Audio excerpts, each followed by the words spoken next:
diagnostikovať, my vieme liečiť, aj vyliečiť, vieme povedať prognózu, koľko ten pacient má šancu dožiť, alebo ako sa to bude vyvíjať, ale nevieme, prečo vznikajú choroby. A my s chorobami chceme bojovať. Sú to naši nepriatelia, dokonca nazveme zákerní nepriatelia. Ja to chcem otočiť naopak. Nie na hlavu, ja tú medicínu chcem postaviť na nohy. A tá hlava patrí tam, kde patrí. A zdanlivo, počujete ma dobre aj vzadu, tam tí poslední? Zdanlivo budeme musieť začať od veľmi jednoduchých vecí. Ja vôbec túto našu medicínu nepopieram, veď som v nej žil 47 rokov aktívne. Robíme veľa dobrých vecí v medicíne. Používame dobré lieky, ale ono to smeruje niekde tam, že pridávame lieky. Tie lieky sami majú vedľajšie účinky, ktoré potom musíme liečiť. A liekov pribúda, ale zdravia ako si nepribúda.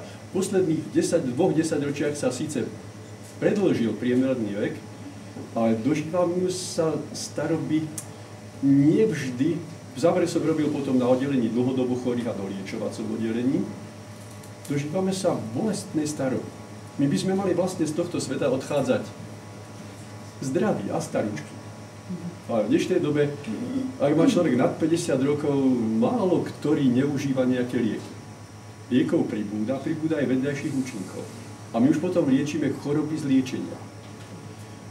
V Amerike robili v závere minulého storočia, v rokoch 80. až do konca tisícročia štúdiu, na čo zomierajú Američania v amerických nemocniciach.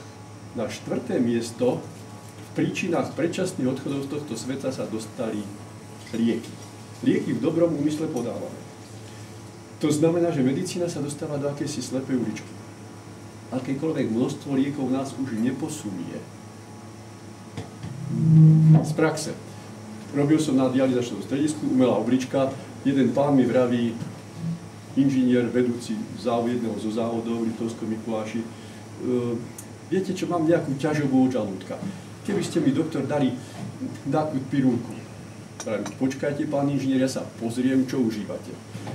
Neklamem, nevymýšľam si v praxi. Zobral som jeho dokumentáciu, spočítal som tabletky, ktoré užíva za deň. Neklamem, nevymýšľam si 52 tabletiek každý deň. Lebo liečil sa na obličky, liečil sa na srdce, liečil sa na cukrovky, trápili ho kĺby. Chápete? 52 tabletiek. Zrátajme krát 30 mesiac, to je 1500, krát 12, 1500 krát 12, to je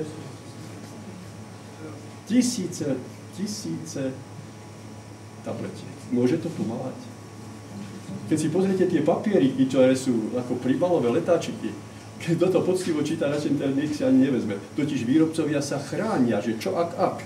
Veď my sme to napísali, to je jeho problém, že to užíval. To je problém doktora, že to naordinoval, a lekárnika, že to odsúhlasil. Takže naša medicína je dobrá, ale má isté limity. A aby sme sa v nej pohli, a zdravie a choroba nás zaujímajú všetkých. Ja si myslím, že tu nikto z nás nie je taký, čo bol od narodenia zdravý až do dneška. Zdravotníkov, doktorov potrebujeme. Ale ak chce medicína postúpiť, musí urobiť zásadný obrat. Vidíte, že peňazí je v medicíne, v zdravotníctve stále málo. Ja si trúfnem povedať, nielen ako praktický lekár, ja som robil aj organizačné funkcie na úrovni riaditeľa nemocnice, riaditeľa ONZ, primára interného oddelenia, teda prešiel som aj organizačnou sférou. Ja si myslím, a zo skúsenosti môžem povedať, že peňazí je dosť, len tečú nesprávnymi kanálmi. Pracujete s financiami a viete, že tam sa dá všelijak plávať v tom. Občas niektoré tie kauzy vylezú na povrch. A to nie len teraz. Keď som sa toho dotkol, toho finančníctva, keď bola tá revolúcia mladých doktorov pred pár rokmi, takže sme boli pozvaní vtedy do Bratislavy, predsednička vlády Radičová vtedy hovorila, že ako to v tom zdravotníctve, vtedy sa začalo to hlbšie zaujímať ona. A už vtedy hovorila, že ja som si zobrala nákupy CT-čiek a pozerala som 2 CT-čka, úplne špecifikáciou rovnaké, len bol rozdiel v cene 1 000 000 eur. Takže to nie je nič nového. To bolo aj predtým. Len sa to tak nejak posúvalo. Teda peňazí je dosť. Len sa míňajú nesprávnym spôsobom. Nebudeme rozprávať na finančnú sféru v zdravotníctve, ale medicína sa nepohne, kým nepochopí, kto to sme. Myslíte si, že to, čo vidíte, som ja? Ja vám poviem, že nie. Ja vidím vás. Ste to vy? No, čiastočne áno, ale v podstate nie. Choďme do toho jednoducho ako malé deti. Čo toto je? Toto je moja ruka, áno? Moja hlava, moje oko, moje ucho, moje telo. Ale ak poviem moje, to nie som ja. Ja som to, čo vidíte, tvrdím, že nie. Vidíte len moje telo. A vieme, že ako končí ten pobyt tu na tomto svete? Nebojme sa toho slova. Žijeme tu až do smrti, tak? A spýtam sa jednoduchú otázku. A myslíte si, že potom ešte niečo je? Tu ľudí rozdelíme na v podstate len dve skupiny, ktorí povedia áno, alebo asi áno, to znamená, že nevylučujú, a takí, čo povedia nie. Ale takých je veľmi málo. Je to tak? Zadielte sa každý sám. No takže väčšina určite je tu takých, čo povedia, že dačo potom je. Nož ale toto, čo vidíme, to ostáva tu. Ide do zemičky, tak? Alebo do ohníka. No, ako si to vyberie? Teda to sa rozpadne na základné prvky. Ale ja, ak dačo potom je, tak niečo odtiaľ to musí odísť. To je tá skutočné ja. Poznáte matriošku? No toto, čo vidíme, to je tá vrchná matrioška. A keď to zjednodušíme na 3, potom je ešte jedna duševná matrioška a potom je ešte jedna centrálna duchovná matrioška. No a to je ešte viac, ale aby sme to zjednodušili.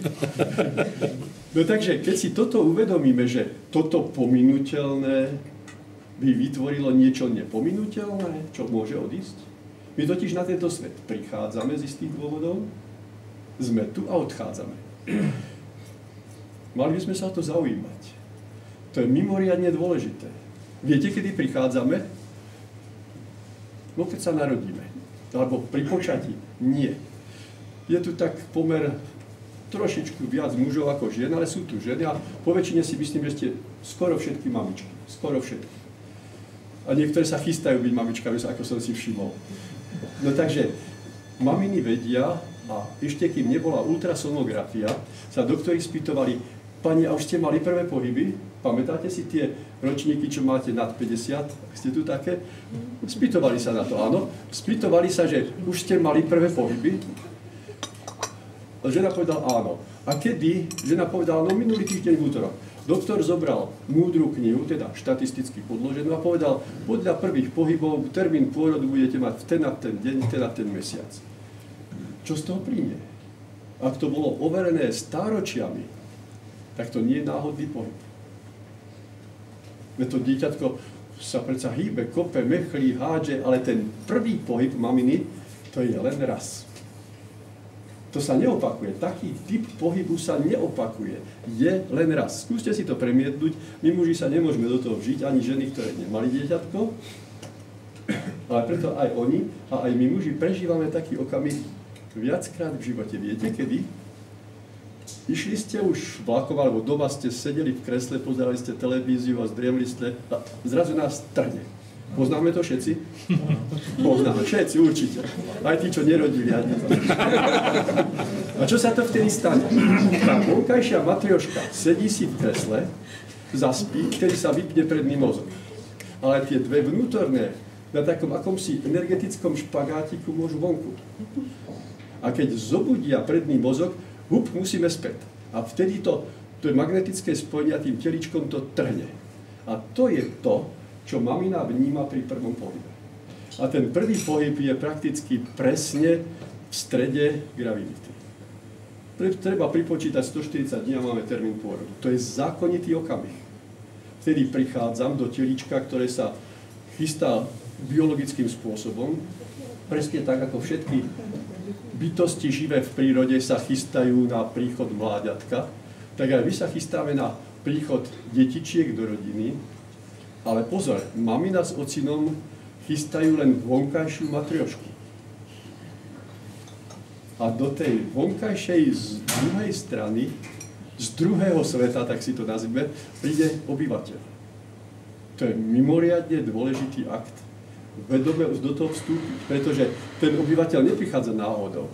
On prichádza zase podľa istých zákonitých pravidiel. Viete podľa akého pravidla? Vrana k vrane sadá, rovný rovného si hľadá. Ale pozor, to nie je, že farba očí, alebo čo ja viem, výška. Nie. Podľa toho, ako je mama ladená. Ak je mama ladená radostne, príde radostníček. Ak je mama ustrašená, príde bojko. Ak je mama zameraná na ekonomické práce, tak príde ekonóm. Ak je mama nervózna, tak príde nervózniček. Duchovné je magnetické, k sebe sa priťahuje. Aj tu je krdeľ vrán, prepáčte, že to tak vravím, ktorý pritiahlo, dobre, povedal pán Medo, ale nie sú tu všetky vránky, ktoré by mohli prísť. Tu prišli len tie vránky, ktoré nebudú zásadne protestovať proti tomu, čo sa teraz deje. To je tak dokonale zariadené. Nemusia s tým súhlasiť, ale aspoň sa nad tým zamyslú. Nevrám, že tí, čo sem neprišli, by boli zlí ľudia. Nie. Z nejakých dôvodov ich to sem nepustilo. Nešiel vlák, auto sa pokazilo, mali problémy v rodine.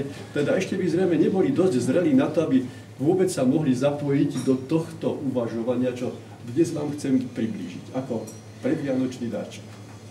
Takže nad týmto som ja začal uvažovať.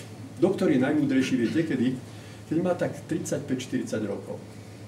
Vtedy už má jednu, dve atestácie, má už aj isté skúsenosti, darí sa mu. A vtedy asi v tej 40-ke, čo si sa vo mne ozvalo? Poznáte ten hlások svedomia? Poznáme ho všetci. Nedá sa dokázať a predsa je. To vravelo, doktor, čo sa pechoríš? A aj tak tí všetci pacienti, no poviem slušne, odídu z tohto sveta. Ja si povedom, že áno, je to tak. Že na čo to všetko je? Dobre, na čo to všetko je? Tu zvyknem citovať moju vnúčku. Vtedy mala ešte necelých 6 rokov, býva v Trenčine, odtiaľ som teraz prišiel. Ešte nechodila do školy, teraz už študuje na medicíne 1. ročník. A to mi vraveli jej mamina ocino, moja dcéra, že malá Lucia, chodiac po byte, si takto rozkladala ručičkami. Ešte nemala 6 rokov. Na čo to všetko je? Detko zomre, to je trenčanský. Babka zomrie. Malý Šimon, to je brat o 3 roky mladší. Malý Šimon zomrie. No na čo to všetko je? To je si hlboko v nás. V čom je, aký zmysel to má sem chodiť? Postaviť dom, zasadiť strom, mať syna, mať dobré zamestnanie, postavenie, auto, výlety, keď aj tak. Ale pozor, nebojme sa toho slova. Ja vás chcem vyviesť z toho, že netreba sa toho báť. To je len prirodzený dej. Odchod z tohto sveta je prirodzená súčasť života. A na ten čas, no keď sme už tu, tak na čo to všetko je? K čomu je to dobré? No žijeme. Ale teraz, že niekto žije radostnejšie, niekto menej radostne. A tu si treba uvedomiť, že to duševné prežívanie veľmi intenzívne ovplyvňuje naše tela. Poviem to takto. To sú staré známe, také úsmevné štatistiky. Viete, že muži, ktorých žena ráno poboská, keď sa ráno lúčia, žijú v priemere o 5 rokov dlhšie ako tí, s ktorými sa takto žena nelúči? Nič iné, len toto. Keď sa žena lúči s manželom tak, že ho vždy ráno poboská, tak tí muži v priemere žijú o 5 rokov dlhšie. Ale to sa nedá rozumovo využiť. No dobre, budem ho boskávať, nech si požije. Ten bosk je symbol. Symbol toho, že v rodine vládne radostná atmosféra, že už ráno sa tešia, že sa po obede znovu stretnú. To sa dá zneužiť. Nebudem ho boskávať? Ešte urobím lepšiu poistku. A to zase aj ten manžel cíti, či je to tak, bácel pusu, alebo či sa predsa ho dotkne, pohľadí. To má svoje odtiene, nebudeme to rozoberať. To je štatistický fakt. Ono to funguje aj inak. Povedzme ženy, viete, čo je tichá domácnosť? Áno, je ticho, teda také, že sa dá krájať. Dvere búchajú. A tam sa zistilo, že ženy, ktoré dlhé roky žijú, alebo istú dlhú dobu žijú takto v domácnosti, majú oveľa vyšší výskyt o srdcocievnych ochorení. Majú vyššiu náchylnosť k infarktom. Iné, to, čo vie skoro každý. Doplňte deti moje školské a od zlosti ho zmrazilo, tak? No je to tak? Trápi sa, zožiera sa, má vredy na žalúdku. To starí ľudia vedeli povedať. Zrazu zapájame do toho citové, emocionálne, duševné stavy. Od zlosti ho porazilo. Nazlostil sa, v zlosti mu stúplo čo v krvi? Aká? To aj určite bude vedieť. Čo mu stúplo? Adrenalín. Stúpol mu tlak, rozbuchalo sa mu srdce a mozgová cieva mu praskla. Ale najprv sa nazlostil. A tak dneska pôjdeme aspoň k niektorým tým emocionálnym stavom. Ako zlosť a trápenie, aby som vás priblížil do tej novej medicíny. Totiž treba začať ešte z ďalšieho pevného bodu. Tak už sme si povedali, že sme bytosti duchovno-duševné, ktoré prichádzajú, odchádzajú. A viete, akú vlastnosť máme všetci? Všetci bez rozdielu na tomto svete, ako bytosti duchovno-duševné. Ale nie len to, ale aj v iných úrovniach. To sa nedá od nás odpojiť. My sme dostali dar, vlastnosť, že stále musíme niečo chcieť. To sa nedá vypnúť. Aj keď niekto povie, dajte mi všetci pokoj, ja už nič nechcem. Chce, čo? No pokoj. Takže to funguje stále. Vy ste chceli prísť na toto stretnutie, ktoré vám chcel pán Medo dať ako darček a ja tiež. A tak máte za následok mňa. Ja som sa rozhodol z Liptova prísť sem, tak mám za následok vás. Toto je kauzálny vzťah každého z nás od vždy do vždy. Musíme niečo chcieť. To je dar vôle. Ten dar nás núti neustále sa rozhodovať, ale za každé rozhodnutie musí, či chceme, či nechceme, musí prísť následok. Lenže nevždy hneď. To je vo fyzike. Buchnem pesťou po dreve, drevo buchne moju ruku. Vo fyzike je to jasné. To je akcia a reakcia. Ale dobre, pracujete s počítačmi, to je to isté, kybernetická spätná väzba. Je to to isté? Ak ťuknem, a nie v počítači žiadna porucha, na klávesnici Ačko, tak na displeji vyskočí Ačka, nie F. Príčina, následok. Uvedomme si, že celý náš život pozostáva len z rozhodnutí a z prežívania následkov. A následky môžu byť pre nás príjemné alebo nepríjemné. Tie príjemné, to je fajn, ale je tu niekto, ktorý by neprežil v živote nič nepríjemné? Mnohonásobne všetci z nás. Je to tak? A vtedy musíme na to nejak reagovať, keď príde niečo nepríjemné. Reagujeme zlosťou, trápením, závisťou, nenávisťou, kombináciou rôznou týchto citových stavov, ktoré nás fyzicky ovplyvňujú. Náš život je film rozhodnutí a následkov. Rozhodnutia máme slobodné, my sa môžeme rozhodnúť ako chceme. Ale následky sú mimo v našej moci. Následok príde to isté, čo som ja spravil tomuto svetu, svet spraví mne. Babičky boli veľmi múdre, všetky naše slovenské, ale myslím, že nie len na Slovensku. Všetci sme z nejakej slovenskej dediny. Dieťa moje, čo si zaseješ, to si musíš zožať. Pozor, nešlo o poľnohospodárstvo. Babičky celkom jasne vystihli, že čo si zaseješ, tá sejba, to je moje rozhodnutie. To si budeš žať. Platí to aj pre poľnohospodárstvo. Áno, ak zasejeme pšenicu, nevyrastie kukurica. Ak zasejeme raž, nevyrastie bodliak. Chápete? Platí to aj pre poľnohospodárstvo. Ale čo to znamená sejba? Sejba je rozhodnutie. To, čo urobím, druhému sa mi vždy nejak vráti. To sú tie mlyny Božie, ktoré melú pomaly, ale spravodlivo. Totiž niekedy sa to vráti za deň, za týždeň, za rok, 10, 50 i viac rokov, ale vždy sa to vráti. Život v tom systéme najvyššieho počítača, rádu počítača, zachytí každé naše slovo, každé naše rozhodnutia. V pravú chvíľu každému inak podľa jeho vnútornej vyspelosti vracia následok. No a teraz poďme do medicíny. Dobre, mňa začalo škrieť v tej 40-ke dačo skôr, že nevieme, prečo ľudia ochorejú. Začalo ma toto zaujímať. Začal som sledovať život trošku inak. A zrazu sa mi to začalo postupne vyjasňovať. To už sa deje z 30 rokov, dačo viacej. Takže vnikám do toho stále viac a viac a vidím, že aj zdravotníci to začínajú chápať, ale verte mi, že nezdravotníci sú bližšie k pochopeniu podstát, ako zdravotníci, doktori, ktorí sme sa čosi naučili. Lebo to, čo sme sa naučili, to platí. Nie vždy.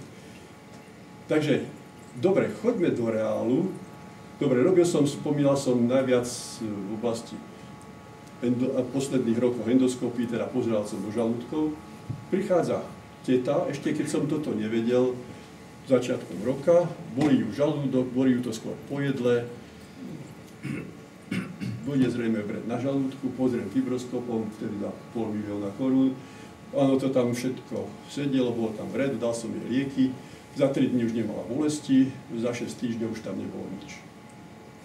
Dobrá diagnostika, dobrá liečba, spokojný doktor, hrdý na seba, že aj bez prístroja vedel, čo tam je. Aj teta spokojná. Medzi tým som prežil jednu príhodu. Tá je veľmi inštruktívna. Boli sme s rodinou pri Liptovskom Mikuláši v doline Žiarskej a vracali sme sa späť, mali sme zaparkované auto a vraciam sa späť. Zrazu som zistil, že mi niekto ukradol spätné zrkadlielko. To boli ešte také, čo sa dali odštabovať. Už som sa začal aj rozčulovať. No mne, dobrému človeku, to si to o sebe nepoviem, na chvíľu odídem na 0,5 hodiny a už nemám zrkadlielko. Už som sa začal aj zlostiť, ale som sa začal trochu trápiť. Teraz ma chytia žandári, budeme platiť pokutu, zajtra musím kúpať zrkadielko. Ale zrazu sa ozval ten hlások svedomia, mi vraví, čo si zasial, si musíš zožať. Tak som sa zastavil v tom uvažovaní, tak som si povedal, no asi som musel v minulosti, tak slušne som si to povedal, asi som musel niečo nepoctivo získať, tvrdo povedané ukradnúť. Sadol som do auta, na pol ceste, asi po 1,5–2 kilometri, znovu ten hlások sa hlásil. A ty si nepamätáš, keď ste šli z výletu kukurica, poheslo jasné. Asi 2 roky predtým išiel som tiež s rodinou z výletu popri priehrade Liptovskej Mare a za priehradou bolo družstevnícke pole. Tam rastla kukurica. Už tušíte? Dobre tušíte. Áno, ja sa priznávam, ja som do toho kukuričného poľa vošiel. Tam mnoho ľudí trhalo družstevnú kukuricu, ale to sa mňa netýka, že druhý. Ja som tam vošiel. Čím som dokonal? Potrel som do takých 5 malých šúročkov kukurice a si pamätám, v tom okamihu sa mi znovu vyjavilo. Ten hlások ti tedy vravel. Doktor, čo to robíš? Neambíš sa. Zahnal som to preč. No človek, je tu veľa ľudí. Čím som dokonal? Do mojej knihy života som zapísal. Kradol kukuricu za korunu. Mne život v tej dobe, podľa mojej úrovne v tejto oblasti, dal 2 roky možnosť to dať do poriadku. Čo to znamenalo? Ísť za družstevníkmi, povedať, potrhol som si kukuričku za korunku, donesiem, nie, dobre, v poriadku. Bolo by to v poriadku. Ja som nešiel. Kradol som? No kradol. Za 2 roky prišlo vyrovnanie. Zrkadielko za 350. Dobré úroky. Takže, áno, lebo čo si zaseješ, to je zrnko. To si musíš zožať. To, čo sa vráti, je vždy mnohonásobok, aby sme si mohli uvedomiť podstatu. Lebo zrnko maku a makovica s 350 máčikmi. Bach po hlave. Chápete? Takže tam som si prvý raz uvedomil, že asi to funguje. Že to funguje zrejme vo všetkom. Vraciam sa k tej tete. O 0,5 roka prišla znovu. To bolo jar, jeseň. Na jeseň prišla znovu. Znovu s tým istým. Znovu bolesti. Ale už som sa aj nespýtoval, kde boli, ako boli, prečo boli. To sú naše základné medicínske otázky. Už som sa aj pýtal, teta, vy sa netrápite, lebo sa vraví, že kto sa zožiera, má vredy. No, kto by sa netrápil, doktor? Teta, vy sa musíte už dlho s niečím trápiť. No viete, so synom. To je. Už je, má vyše 40, ale no hrozné. Nepotrebujem žiadne, ako sa ku mne správa. Nepotrebujem žiadne detaily. Syn, dieťa sa zle správa voči mame, svojmu rodičovi. To je základ. Teda správanie sa dieťaťa voči rodičovi. No a čo, ak sa aj spýtať? Tá otázka, ako si sama vylezie vonku. Teta, a vaša mama, to si zase asi musíš zožať, a vaša mama sa s vami netrápila, teta bez zaváhania, ako veľmi, keď bola ona mladá. No vtedy siala, správala sa nedobre voči svojej mame. Vrátilo sa jej to za 30 rokov.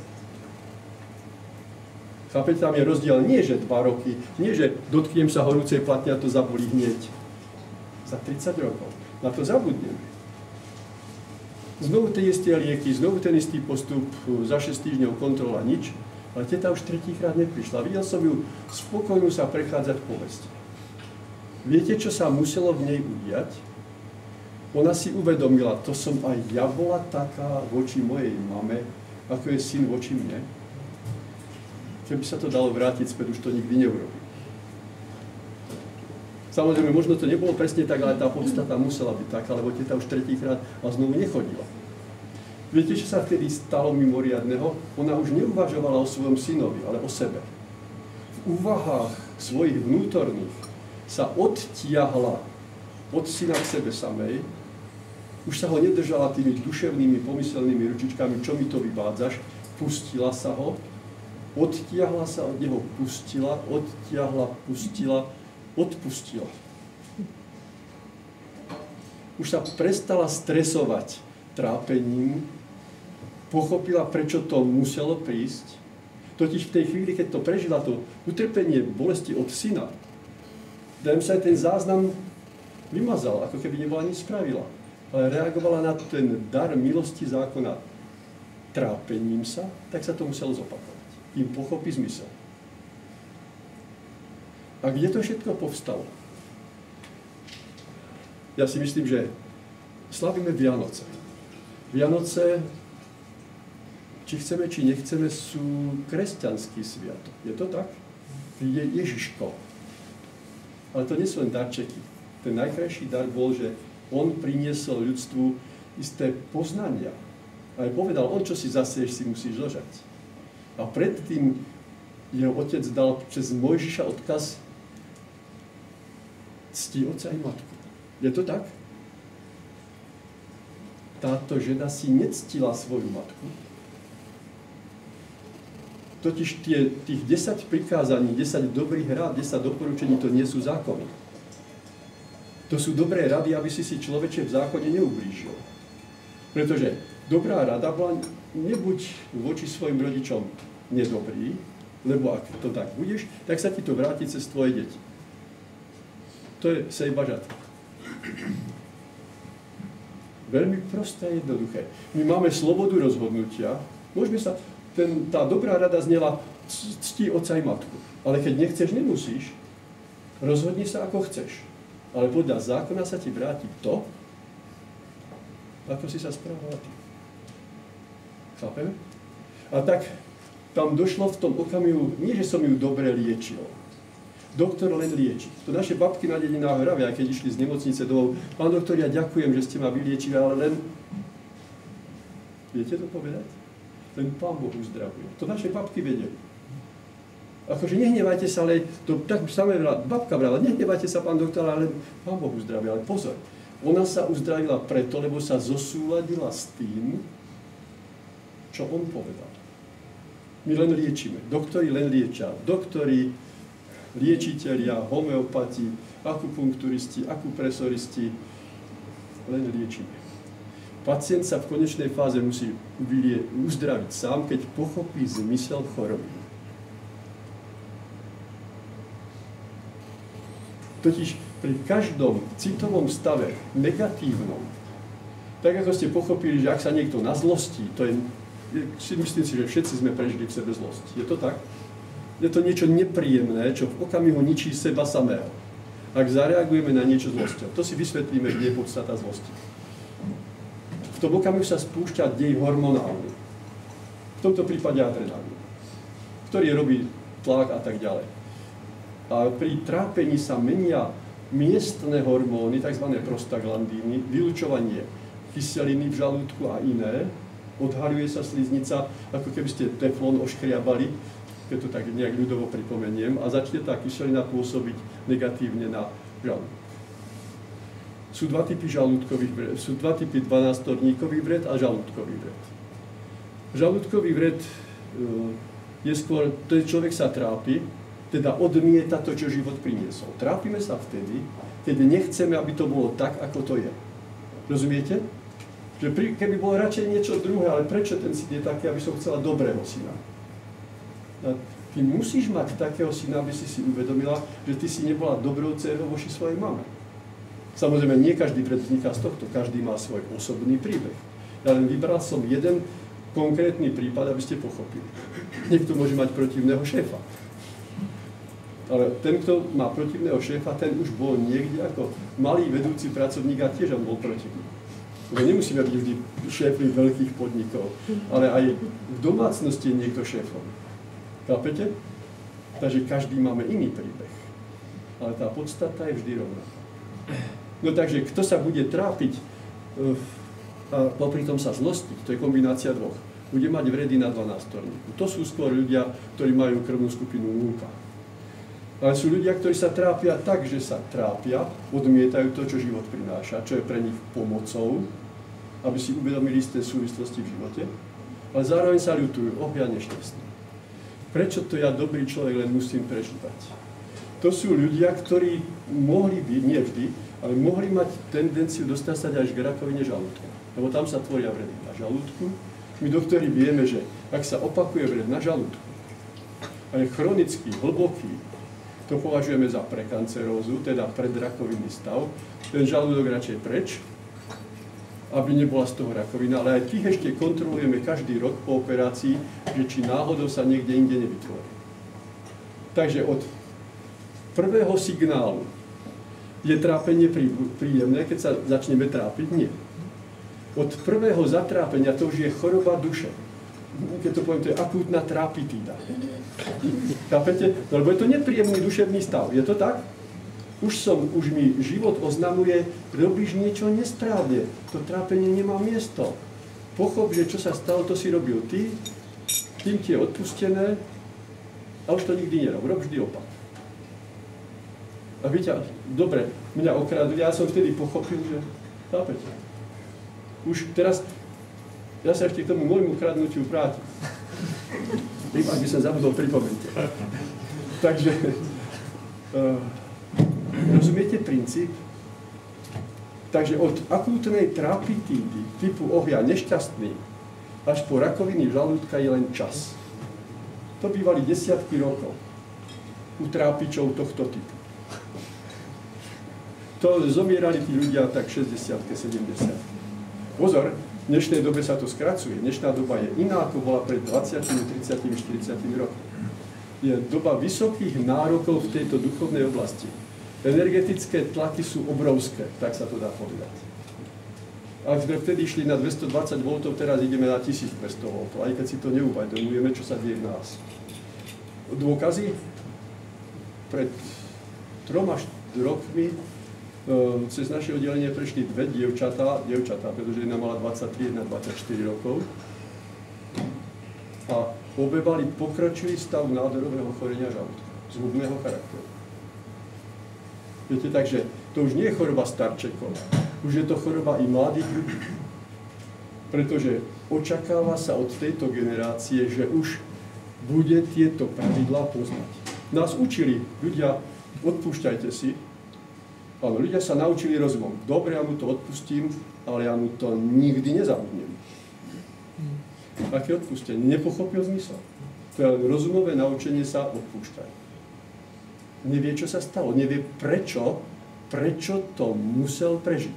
A prečo to bolo pre ňo prospešné. Ukázalo sa mu, čo už nemá nikdy robiť. A zároveň tou bolesťou utrpenia, pozor, oddelenie utrpenia a trápenie. Keď to príde, to ma zabolí. To sa vymazalo, čo som tam mal zapísané. Ale keď ja na to reagujem trápením, tak som nič nepochopil. A musí sa to pretočiť znovu. To sa točí potom stále a priťažuje sa tomu človeku. Prichádzajú stále ťažšie a ťažšie stupne choroby.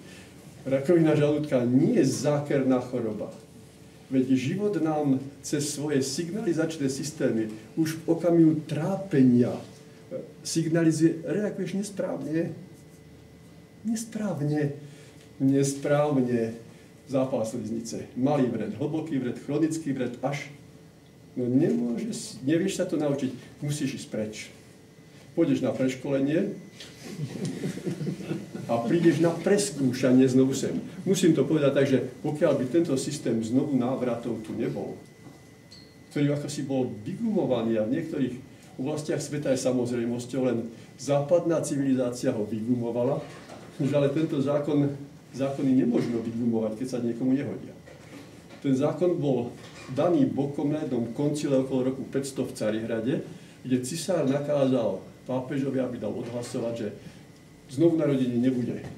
Už to je tak, ako keby slovenský parlament sa dneska dohodol, že zákon príťažlivosti zemskej gravitačnej na Slovensku neplatí a všetci môžeme skákať zo strihanice, nám nestane. Odhlasovať ho môžu. Ale keby to vyskúšali, tak sa všetci pozabíjajú. Takže my máme totiž rozhodnutia slobodné, ale následky sú mimo našej moci. Teraz ma napadla zlosť. Kedy sa zlostíme? Vtedy, keď ja chcem, aby ten neukáže na nikoho, aby ten druhý situáciu riešila tak, ako ja chcem. A nie ako on chce. Je to tak? Zlostím sa vtedy, keď ja chcem, lebo stále musíme každý niečo chcieť, aby ten druhý v istej situáciu riešil tak, ako ja chcem, nie ako on chce. Je to tak? Predstavte si naposledy, keď ste sa nazlostili, kto vás nazlostil. Na najvyššie ešte niekedy sami na seba, ale po väčšine na tých druhých. Niekto nás vždy nazlostí. Lebo ja chcem inak, ako on chce. Ale veď ja mám pravdu, si povieme. Dobre. Ale aj to nie je správne, ak reagujem zlosťou. Teraz si vezmeme príklad, ja to preženiem. Kamarát Jano vylezie na 10-metrový strom, lebo chcel ukázať, aký je šikovný. Teraz chce ísť dole a volá mi. Ja idem skočiť, vymýšľam si, ale aby ste pochopili tú hyperbolu podstaty. Lebo v tej hyperbole podstaty. Takže, kričí, idem skočiť. Ja mu vravím, nebudem sa zlostiť. Ja mu poviem, Jano, neskáč, veď sa dolámeš. Cítite ten tón? To nie je zlostný tón. To je prísny, vyčítajúci, ešte s istou obavou veci ublížiš. Ona, nie, ja som šikovný, ale takto sako rozopnem a nevymýšľaj, dolámeš sa. Po tých vetvách sa zošmyknem. Je to dospelý človek. Komu nie rady, tomu nie pomoci. On sa nechce dochrámať, on si myslí, že to zvládne. Skočí, zlomí si obe nohy a to dopadlo veľmi dobre. Práve sa v živote, v slobode vôle naučil, že z tej výšky už nebude nikdy skákať. Chápete? Prehnal som to, ale chápete podstatu. Ja som mu nezabránil, nezakazoval, on si to myslel, že má pravdu. Malému dieťaťu by som zakázal. Ale dospelému nemôžeme. Komu nie rady, tomu nie pomoci. Život ho v tej chvíli práve naučil, že slobodné rozhodnutie mal, ale v tom okamihu vstúpil do pôsobenia gravitačného zákona a s tým sa nedá zjednávať. Gravitačná konštanta je 9 metrov za sekundu na tú a hotovo. Tá sekunda 1/10 dopadol na Zem. Tak? A tam sa nehádame my ľudia už. Vo fyzike sa nehádame. Ale v medziľudských vzťahoch áno. Čo sa deje v zlosti? Ešte raz, ja chcem, aby ten druhý situáciu riešil tak, ako ja chcem. Odoberám mu, chcem mu vlastne odobrať čo? Slobodu vôle. My všetci sme dostali do vena, všetci bez rozdielu, od Tvorcu dar slobody vôle, aby sme sa v slobode vôle v následkoch učili, či som sa rozhodoval správne, či nesprávne. Je to tak jednoduché. A v zlosti ja chcem prebrať dirigentskú taktovku nad týmto svetom. Ja sa staviam totiž nad Tvorcu zákonov. Nad Neho. A on mi to okamžite ospätnoväzne jeho zákony vôľa oznamujú zlosťou, ktorá ničí mňa. Nerob to. Akútna zlostitída končí až mozgovou príhodou. Chápete? Malá intenzita, väčšia, ešte väčšia, maximálna, bach, koniec, truhlička rovček. Poď preč na školenie. No je to tak? No je. Citový stav, intenzita citového stavu, metabolická odozva, hormonálna a prudké také zmeny, že sa to nedá prežiť. Viete, že občas vás ide rozhodiť. No, výbuch. Že mňa z teba, no nebudem to ani hovoriť. Si taký nemožný, taká nemožná. Napadlo, keď už hovorím si taký, lebo to obyčajne býva v manželstve, málo kedy na pracovisku, ale aj tam to môže byť. Ale tých rozhodnutí v živote urobíme tisíce, 10 000 možno. Za každé príde následok. Viete, ktoré je tu na zemi? V tých rozhodovaniach v medziľudských vzťahoch najdôležitejšie rozhodnutie? Rozhodnutie o vstupe do manželstva. Z tohto jediného rozhodnutia plynie x tisíce následkov, každý deň, od rána do večera, od večera do rána. Je to tak? No je to tak. Z tohto jediného rozhodnutia. A toto rozhodnutie urobiť správne sa dá. Ale nevieme to. Len štatistiky dokazujú, že poďme v tejto dobe na Slovensku, ale aj v Čechách je to takisto, polovička manželstiev sa rozvádza. Uzavretých manželstiev. A tá druhá polovička, žijú si nejak. Tí prví už nemôžu vedľa seba byť. Viete, že polovička detí sa rodí mimo manželstiev. To hovorí, že je tu akási kríza vzťahová, že nevieme do toho vstupovať. Kde to začína? Nechcem na nikoho vinu hádzať, ale kto má väčšiu duchovnú silu? Žena či muž? Žena. Jednoznačne žena. Vy ženy rozhodujete o tom, či sa vzťah založí, či nie. Vy na šírku ulice ide záujemca. Už viete, to je záujemca. Poznáte. Nič nekýva, že poď, Semanička, poď. Nie. Vy vnímate citom, to nie je cit, že to je záujemca. A bez toho, aby ste mu slovičko povedali, mu pošlete cez šírku ulice odkaz. Nemáš šancu, ani keby si sa na kolo máš rozhodol. Chápete? A nepoviete nič. Nemávate, choď preč, zmizni. Vy ženy, je to tak? No je to tak, veď muži, nenamýšľajme si. My nie sme jednotky vo vzťahoch. My muži síce ženu získavame, ale získame len tú, ktorá nám to odsúhlasí. Pozor, nejde o fyzický vzťah. Vôbec, či sa môžeme k nej priblížiť, či môžeme ju osloviť, povedať jej dobrý večer, máte krásny účes, alebo niečo, čokoľvek, to žena už predtým dovolí alebo nedovolí. Ak je ten muž zdravý, ak nie je nejaký pomotaný na hlavu. No je to tak? Viete, ten typ smiechu, ktorý sme počuli teraz, muži, ten jasne hovorí, že mám pravdu. Tie ženy to v sebe prežívajú v tú chvíľu, takže my si nenamýšľajme. Je to ja nevyčítam, ženy to vedia. Ale ženy, keby sa naučili v tejto dobe počúvať ten hlások svedomia. Štatistika nepustí. Tu musia byť ženy, ktoré majú šťastné manželstvo, ktoré nemajú šťastné manželstvo, ktoré sú rozvedené, ale ktoré sa možno ešte chystajú do manželstva. Je to tak asi tak, by to človek, bez toho, že ja vás nepoznám, ale štatistika nepustí. Neviem, ktorá, ale musí to takto byť. Skúste si tie, ktorým ten vzťah nevyšiel, spustiť ten hlások svedomia, čo vám hovoril v tú prvú chvíľu, prvého dojmu z toho, ktorý vás sa snažil získať. Tam môže byť v podstate len dvoje. Dobrá Anička, je to on, alebo nie. Ten hlások je tichý, povie to len raz. Ale ten má vždy pravdu. Pokiaľ nie je prehlušený hlukom doby, rozumom, alebo pocitovou telesnou búrkou. Viete, kam smerujú? Pocitová telesná búrka, nič zlom, hormonálna, ktorá býva často prvá v tejto dobe, prehluší ten hlas citu. Rozum ho ani nepustí k slovu. To bude výhodné, má krásne auto, videla a tak ďalej. Nepripustí ani cit k slovu. Chápete? poctivo, nie na hlas, sami pre seba. Si to preberte, ten hlasok signalizuje. Niečo povie mama, čo povie kamarátka, čo vám ten hlas citu, ducha, ten má vždy pravdu. Z prvého dojmu to okamžite viete.